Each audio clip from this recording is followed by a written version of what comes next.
తెలుగుదేశం జెండాను చూసి రెపరెపలాడాలి. తెలుగుదేశం జెండా రాష్ట్రం పచ్చగా ఉండాలంటే తెలుగుదేశం జెండా ఎగరాలి.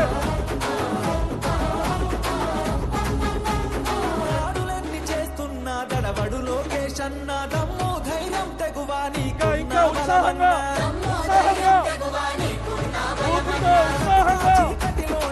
యువగలం పూర్తి సమాజకు స్వాగతం పలకాలందరూ ప్రతి ఒక్కరి చేతిలో ఉన్న తెలుగుదేశం జెండాతో అభివాదం తెలపాల్సిందిగా విజ్ఞప్తి చేస్తా ఉన్నాం.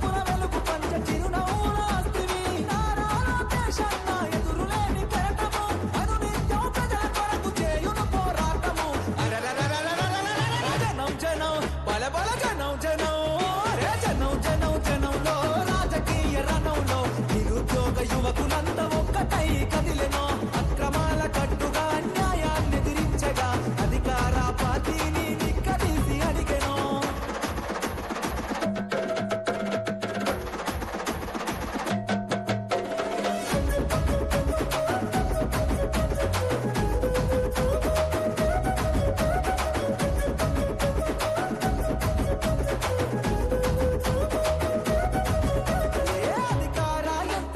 నిలదీస్తావన్నా నీ మాటల తూటాగా సంధిస్తావన్నా నీ దాటిని తట్టుకునే మునగాడెవడన్నా పంజా విసిరే పులిపై గర్జిస్తావన్నా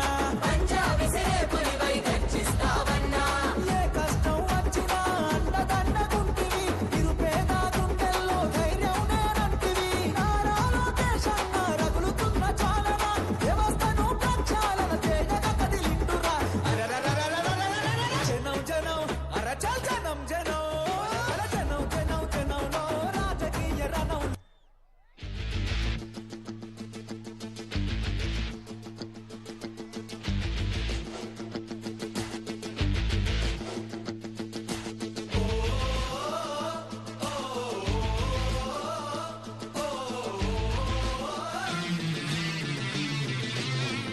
అందరూ కూర్చోవాలి. వేదిక పైన ఉన్న వాళ్ళందరూ సార్ కలిసిన వాళ్ళందరూ కూర్చోవాలి.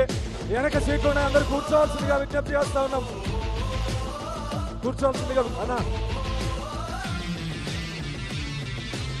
పార్టీ అధ్యక్షుడే క్రమశిక్షణతో ఉండాలా అన్నా.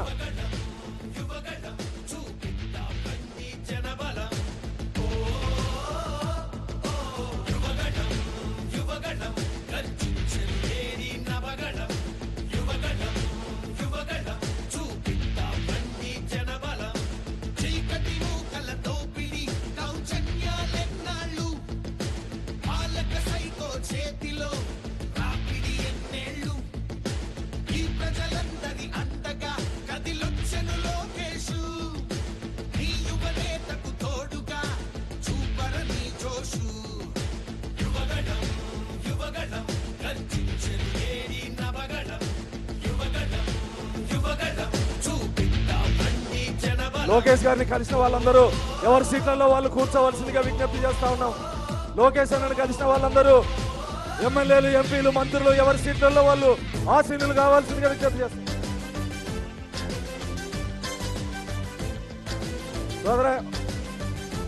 సాంగ్ ఆపాలి. బీటెక్ రెవెన్యూని ప్రసంగాన్ని కొనసాగించవలసిందిగా విజ్ఞప్తి చేస్తాం.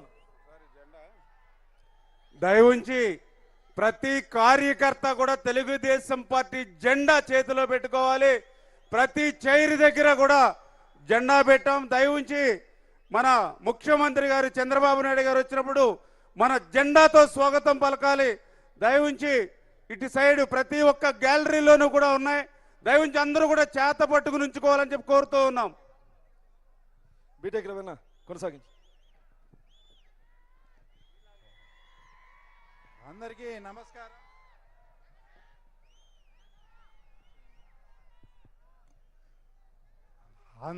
నమస్కారం. తర్వాత ముఖ్యంగా మన తెలుగుదేశం పార్టీ ఆవిర్భవించినప్పటి నుంచి కూడా ఎన్నడూ కూడా కడపలో మహానాడు జరగలేదు. ఈ అవకాశం ఇచ్చిన మన ప్రియతమ ముఖ్యమంత్రికి కానీ జాతీయ ప్రధాన కార్యదర్శి నారా లోకేష్ గారికి కానీ ప్రత్యేక ధన్యవాదాలు, కృతజ్ఞతలు తెలుపుకుంటూ అలాగే వైఎస్ఆర్ జిల్లాగా ఉన్న ఈ ప్రాంతాన్ని వైఎస్ఆర్ కడప జిల్లాగా కూడా ఈ మధ్యనే జీవో ఇచ్చినందుకు కూడా వాళ్ళకు కూడా ప్రత్యేక ధన్యవాదాలు తెలుపుకుంటూ, ఈ మధ్య కొన్ని పేపర్లలో మీడియాల్లో చూడడం జరిగింది. అంటే ఇక్కడ జగన్ ఇలాకాలో జగన్ అడ్డాలో మహానాడు జరుగుతూ ఉందని.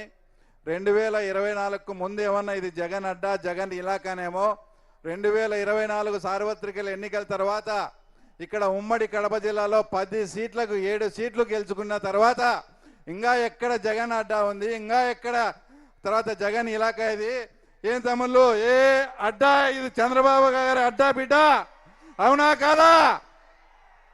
తర్వాత ఎవరో ఛానల్స్లో ఇది జగన్ ఇలాకా అడ్డా అని ఇంకా ఇక్కడ నుంచి ప్రస్తావించకూడదని కూడా వాళ్ళందరికీ కూడా కోరుకుంటూ, ఇదే ప్రాంతం నుంచి ఇద్దరు ముఖ్యమంత్రులైనా కూడా రాయలసీమకు కానీ ఏదన్నా ఒక ఇరిగేషన్ ప్రాజెక్టు కూడా తెచ్చిన పాపాన పోలేదు. ఆ రోజు అన్న నందమూరి తారక రామారావు గారు తమిళనాడుకు డ్రింకింగ్ వాటర్ తీసుకుపోవాలనే నెపంతో తమిళనాడు వాళ్ళ డబ్బులు వెచ్చించి ఇక్కడ తెలుగు గంగను ఏర్పాటు చేయడం జరిగింది.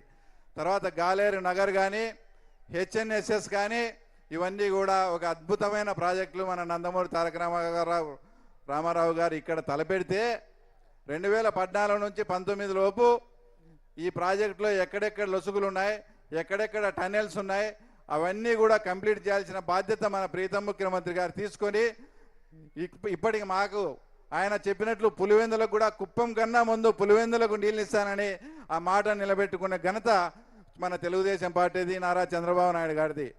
అలాగే ఇదంతా మా పులివెందుల ప్రాంతం అంతా హార్టికల్చర్ హబ్గా కూడా ఈరోజు తయారై పులివెందుల వాళ్ళు ఈరోజు అరటిని ఢిల్లీ దుబాయ్కి ఎగుమతి చేస్తున్నారంటే మన ప్రీతం ముఖ్యమంత్రి నారా చంద్రబాబు నాయుడు గారు ప్రవేశపెట్టిన సూక్ష్మ సేద్యం కావచ్చు, తర్వాత డ్రిప్ ఇరిగేషన్ కావచ్చు. తర్వాత ఇద్దరు మా పులివెందుల ప్రాంతానికి చెందిన వాళ్ళు ఇద్దరు ముఖ్యమంత్రులుగా ఉండి కూడా లాస్ట్ సమ్మర్లో పులివెందుల ప్రాంతవాసులు డ్రింకింగ్ వాటర్ కూడా చాలా ఇబ్బంది పడినారంటే వాళ్ళ పరిపాలన ఏ రకంగా సాగిందో ఒక్కసారి మీరు కూడా అర్థం చేసుకోవాలా. మన కూటమి ప్రభుత్వం వచ్చిన తర్వాత జలజీవనాల ద్వారా పిలిపించి అమృతాలను కూడా పిలిపించి జలజీవన్ను అమృత్ను కూడా అనుసంధానం చేసి తర్వాత పులివెందులకు మున్సిపాలిటీకి నీళ్ళు ఇచ్చిన ఘనత మన ముఖ్యమంత్రి చంద్రబాబు నాయుడు గారిది. ఆ తర్వాత అలాగే ఇప్పుడు ఏదైతే ప్రాజెక్టులు కానీ ఇవన్నీ ఈ రకంగా నిర్మాణాలు జరుపుకుంటూ పోతూ ఉంటే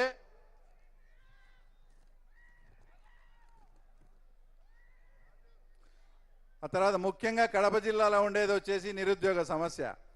మన గత ముఖ్యమంత్రి 5 ఏళ్ళు పరిపాలన చేసి కడప జిల్లాకు ఒక్క పరిశ్రమ కూడా తేలేదని ఈ సందర్భంగా మీకు గుర్తు చేస్తూ ఉన్నాం. తర్వాత ఈ మధ్యనే మన ప్రీతం ముఖ్యమంత్రి చంద్రబాబు నాయుడు గారు ఒక్క 10 రోజుల్లో జూన్ 10వ తేదీ జిందాల్ ఫ్యాక్టరీ వాళ్ళతో మాట్లాడినాం. తర్వాత స్టీల్ ప్లాంట్ కూడా తర్వాత ఇక్కడ పనులంతా కూడా ప్రారంభం జరుగుతాయని కూడా చెప్పడం జరిగింది. అలాగే గతంలో ఉన్న ముఖ్యమంత్రి గారు అప్పుడు ఢిల్లీలో ఏదైనా స్నేహ సంబంధాలు ఉన్నా కూడా ఆయన కేసుల కోసం ఆయన స్వలాభం కోసం చూసుకునేడే తప్ప ఏ రోజు కూడా ఒక పరిశ్రమలు తేవాలని కానీ ఇంకోటి కానీ ఆలోచన చేసిన పాపాన పోలేదు. అదే మన కూటమి ప్రభుత్వం వచ్చిన తర్వాత మన కడప జిల్లా ప్రాంతంగా ఇక్కడే దగ్గరలో ఉన్న కుప్పర్తిలో 3200 కోట్లతో పారిశ్రామిక క్యాడర్ని ఏర్పాటు చేసి ఈ కడప జిల్లాలో ఉండే నిరుద్యోగ సమస్యను కూడా తీర్చేదానికి మన లోకేష్ బాబు గారు కూడా సంకల్పం చేసుకుని ఆ తర్వాత ఉండడం జరిగింది. ఈ విధంగా మన పార్టీ కానీ మన ప్రభుత్వం కానీ ఈ విధంగా ముందుకు వెళ్తూ ఉంటే మనకు అపోజిషన్ పార్టీని కనుక చూస్తే వాళ్ళు ఎప్పుడు బయట ఉంటారో తెలియదు, ఎప్పుడు లోపలికి పోతారో తెలియదు. వాళ్ళ కుటుంబ నేపథ్యం ఒకసారి చూడండి. గతంలో అంతకుముందు రాజశేఖర రెడ్డి గారు ఉన్నప్పుడు కూడా అప్పట్లో మైనింగ్ డైరెక్టర్గా ఉన్నటువంటి రాజగోపాల్ కానీ శ్రీలక్ష్మి మేడం కానీ వాళ్ళంతా కూడా కటకటాలు పోయారు. ఇప్పుడు జగన్మోహన్ రెడ్డి కూడా అదే పంతాలో ఐఏఎస్ ఆఫీసర్ అయినటువంటి ధనంజయ్